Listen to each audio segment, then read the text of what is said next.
করলাম। আশা করি আপনাদের প্রেস খেলাটা দিয়ে আমাদেরকে আমরা যারা আছি বা বাইরে যারা দর্শকরা আছে, বাইরে যারা গেস্ট আছে, তাদের মনের আনন্দ যে খোরাক এইটা মেটাবেন।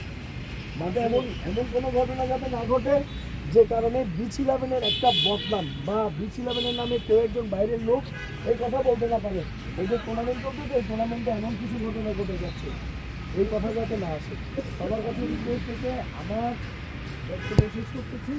আর আমাদের আজকে রেফারি হচ্ছে আমাদের কামাল ভাই, আর লাইসম্যান হচ্ছে দুজন দাদা, আর হচ্ছে আর দুই পাশে বল দেখার জন্য দায়িত্ব, বল এনে দেওয়ার জন্য দায়িত্ব দিচ্ছে হচ্ছে সোহেল, আর এই পাশে হচ্ছে সোহেল, আর হচ্ছে সাইফুল, আর এই পাশে হচ্ছে সাইডে হচ্ছে ফাইসাল ভাই, আর হচ্ছে বেলাল ভাই।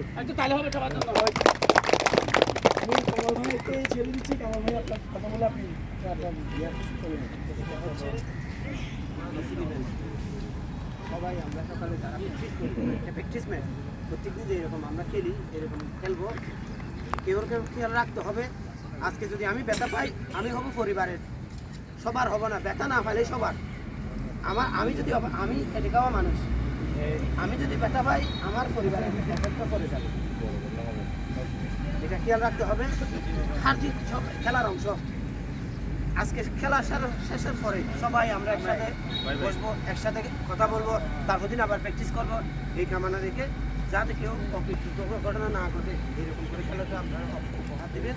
এরপরে সুস্থভাবে খেলাটা শেষ করি, মানে ফাইনালটাও শেষ করে পারার জন্য আমাদের সবাইকে হেল্প করবো।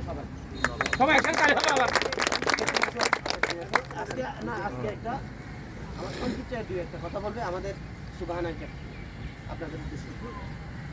বিচ-11 একটা ব্র্যান্ড। আমরা যে টুর্নামেন্টের আয়োজন করছি, এটা আসলে সবার মধ্যে আমরা একসাথে এত মানুষ আয়োজন করতে পারি না। প্রতিদিন আমরা কিন্তু বিচ-11 প্রতিদিনের যে খেলাটা, এটা কিন্তু বিচ-11 যে দলেই ভাগ করি না কেন, মূলত হলো বিচ-11। এটা কারোর মধ্যে কারো যেন খেলার মধ্যে যেন ভুল বোঝাবুঝি না হয় বা কারোর সাথে যেন কোনো দ্বন্দ্ব না হয়, সুন্দর একটা দুই দল আমাদের কাছে একটা খেলা উপহার দেবে, এই বলে আমার মনে করি। আবার তো তাহলে হবে আমরা উঠে তাহলে